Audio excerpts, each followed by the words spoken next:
Given that my 50th Creepypasta special is coming up soon, I want to get it finished ASAP. So in the meantime, I'm going to do a short pasta to give you guys something quick.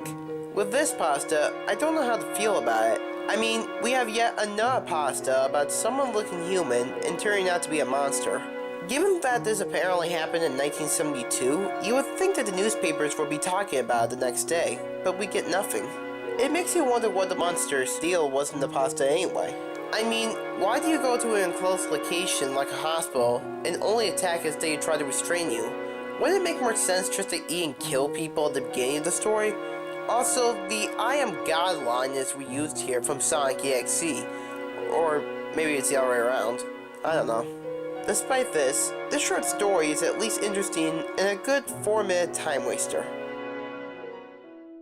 In June 1972, a woman appeared in Cedar Sinai Hospital in nothing but a white, blood-covered gown. Now this in itself should not be too surprising, as people often have accidents nearby and come to the nearest hospital for medical attention. But there were two things that caused people who saw her to vomit and flee in terror. The first being that she wasn't exactly human. She resembled something close to a mannequin, but had the dexterity and fluidity of a normal human being. Her face was as flawed as this mannequin's, devoid of eyebrows and smeared makeup.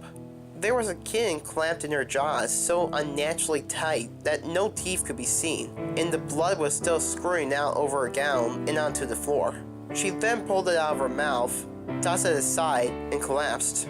From the moment she stepped through the entrance to when she was taken to the hospital room and cleaned up before being prepared for sedation, she was completely calm, expressionless, and motionless. The doctors thought it best to restrain her until the authorities could arrive, and she did not protest. They were unable to get any kind of response from her, and most staff members felt too uncomfortable to look directly at her for more than a few seconds. But the second the staff tried to sedate her, she fought back with extreme force. Two members of staff had to hold her down as her body rose up on the bed, with the same blank expression.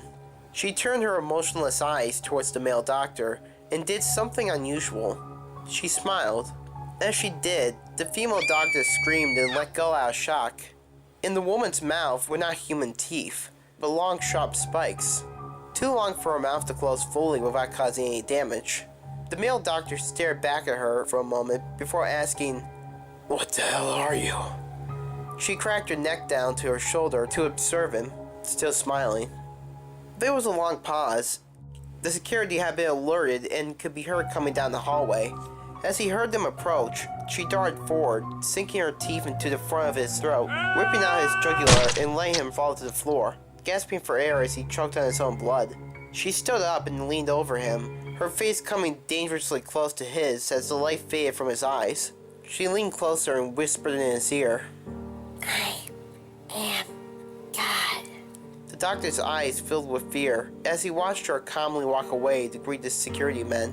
His last ever sight would be watching her feast on them one by one. The female doctor who survived the incident named her the Expressionless. There was never a sign of her again.